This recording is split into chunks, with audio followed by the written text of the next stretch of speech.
Welcome to my morning walk. We're going to have a few discussions about some of the things you might encounter in the Australian bush, and the first thing we should discuss in this spring time of the year in South Australia is the likelihood of meeting a snake.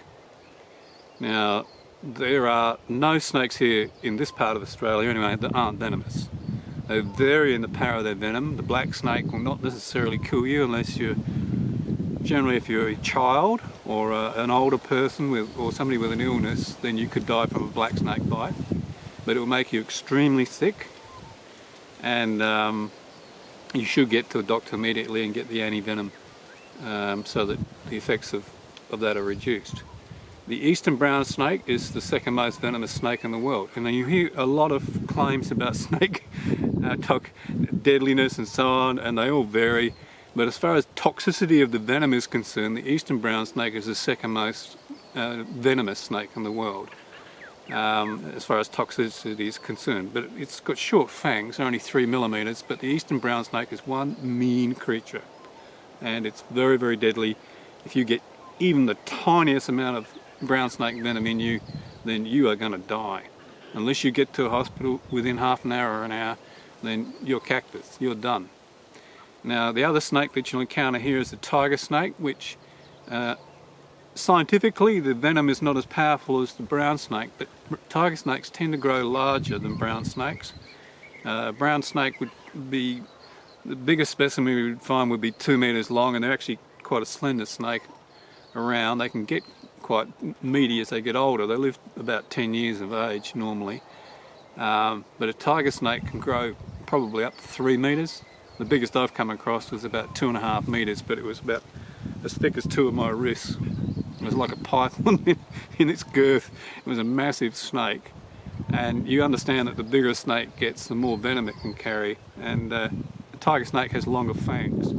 So even though it's not as deadly in the venom as an eastern brown snake, it's able to put more venom into you, a lot more venom, and it's got longer fangs. So I particularly don't like tiger snakes because they have a necrotizing component to their venom as well, which tends to eat the flesh around a wound. So even if you get to the doctor and the hospital and get anti-venom quickly, you've still got to battle against this necrotizing component. You may lose a bit of flesh around the wound site. So you've got to watch the tiger snake, in my opinion. Also, both the eastern brown snake and the tiger snake are true predatory snakes. They've got fairly good eyesight. The eastern brown snake has got very good eyesight, and they go out hunting for their prey quite actively. The brown snake tends to be a little bit less sharp in the senses and seems to be a little bit less bright in the brain. But with all of these snakes, there's only one strategy, and that is when you see them, stand still. Do not disturb the snake. Now, if you're walking along a trail, and you, like last week, 3 times I came across snakes on this particular walking trail right here, and it was 2 black snakes. Now, black snakes, if you tread near them, they bumble along through the bush. They move at lightning speed when they want to, but generally they bumble along through the bush and they don't see you necessarily. And if you happen to tread near them, you can't see them, believe me. I wear these glasses. With my glasses on, I've got 20/20 vision. But even then, seeing a snake going through the grass is very difficult, particularly in bright light. So if you tread near a black snake, it tends to turn away and run away. That's the black snake habit, generally. With brown snakes, their habit is a little bit the opposite sometimes. They will turn towards you. Their first instinct is to turn towards you, to determine if you're a threat or if they want to take you on. And that's the difference. But there are no rules with snakes. They are like people. They have different personalities. You know, their genetic predisposition is different one snake to the other. Some are more aggressive and some are less aggressive. And also, what's happened to them recently affects what goes on.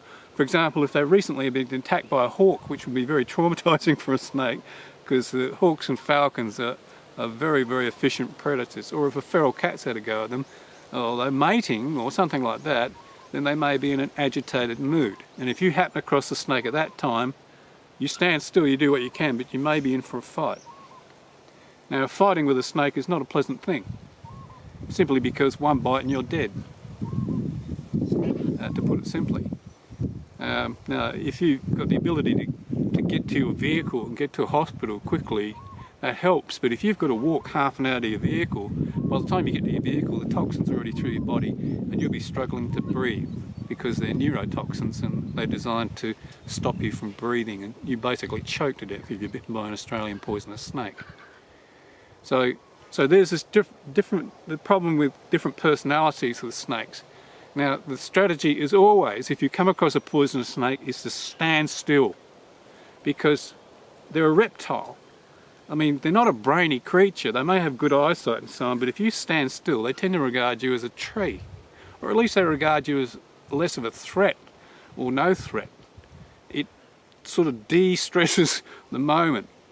But if the snake is truly agitated, then it will continue to attack you. Now, this does not happen very often. In the main, if you leave the snake alone, you'll be fine. But not always. Now, for that reason, I carry this. Now, once every 5 to 10 years, maybe in frequency, I'll come across a snake that maybe for some reason, whatever, maybe it's just a snake that's got an attitude, who knows. You'll come across a snake that instead of turning away, you'll stand still, you do all the right things, you won't approach it, you know, you hope it just slithers away, but for some reason it will come for you and attack you. Then it will rear up, it will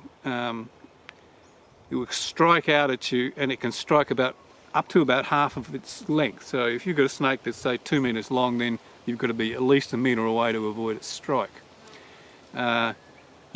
I mean, even then you can de-stress the situation by remaining calm and just keep moving back from the snake. Running away is not, in my opinion, much of a viable option, because most snakes can travel a lot faster than you can over the ground, you know, in a dash. Particularly the black snake, it can go like crazy. It's a very, very fast snake. Tiger snakes are very, very fast and also very determined. But this is my weapon of last resort, because every now and then you'll come across a snake that no matter what you do to try and calm it down, it will want to strike out at you. And in that case, you find that the human hand is actually around about 8 times faster than a snake strike. And as long as you stay out of its strike range and remain calm and wait for your opportunity, you're always wearing good boots so that the snake will tend to strike you in the lower limb.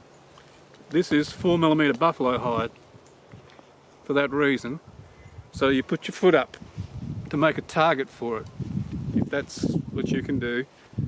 But you've got to bear in mind that when a snake is attacking, they can be very, very vigorous. But generally speaking, you try to put something up, a stick, your foot, something or other, that it can strike at, and then while it's striking at you, off with its head. And then you keep well away from it, because, you know, a cut snake, have you ever heard the expression, as mad as a cut snake? You cut a snake and they go bloody crazy. And even when they're bleeding and they're severed and lacerated and so on, they are full of venom and they can still kill you. And they will be trying to their last breath. And that's what you've got to deal with. How often do I have to use that thing? I would say, in my experience so far in the bush, and I spend a lot of time in the bush, it's my enjoyment and I love doing it, probably about every 5 to 10 years, which is not very frequent for a guy who spends so much time out in areas where there are a lot of snakes. So, not something you want to get too excited about, but a number of recommendations. Always walk on well-marked trails when you're out in the bush, if you can, you know.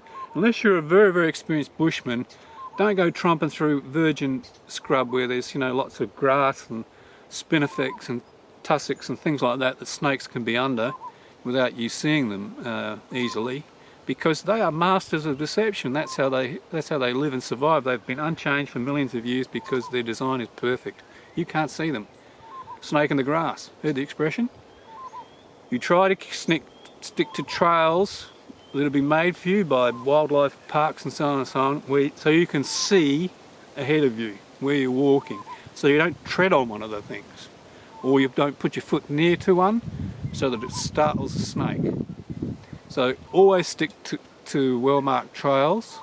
If you do encounter a snake, stand still. do not make an aggressive move towards it. The vast majority of snake bites in Australia are from the eastern brown snake because there's just so many of the bloody things, and also their aggressive habit and their extremely good eyesight. But in most cases that have been analysed, people were bitten because they were attacking the snake for no reason. They saw a snake, thought, bloody snake, I'll kill it. And they didn't. They got bitten instead. Never underestimate the ability of a wild creature to defend itself. Okay? So I hope that helps you. I don't mean to alarm anybody or scare you or anything like that, but you've got to be aware that these are very dangerous creatures. At the same time, I've been trying to get some film of snakes for the last 2 seasons, and they're an extremely shy creature. As soon as they get any sense that you're around, and with a snake like the brown snake, which has got extremely good eyesight, they can sense you from a long way away. You've got to be extremely sneaky. So far, I haven't managed to get any good footage of a snake, despite the fact that I've got a Panasonic FZ80 with incredibly long zoom. So I'm going to have to set up a hide in a place where there's snakes and so on and so on. So I haven't been able to come across a snake that I could film. They've been too fleeting when I've met them on the trail and so on. By the time I get my camera out, they're well and truly gone, and I'm not going to go chasing after a deadly snake in the bush. I've got no death wish. So no reason to be particularly alarmed. In Australia, we live with these creatures around us all the time. The main strategy is don't tread on one of the bloody things, don't attack a snake. My advice is, if you're going to spend a lot of time in the bush, something of last resort. A very stout walking stick that you can kill it with. That's how the Aboriginal people kill the snakes. Or if you prefer this kind of thing, something like that. But definitely last resort, and you know, very unlikely you're ever going to need anything like that. Okay, so I'm going to carry on with my walk now. I keep hoping that I'll find a snake because I'm trying to get some film of one, but I'll be very, very silent, and I'll try to be even quieter than a snake is, which is really something to achieve. Okay, see you later.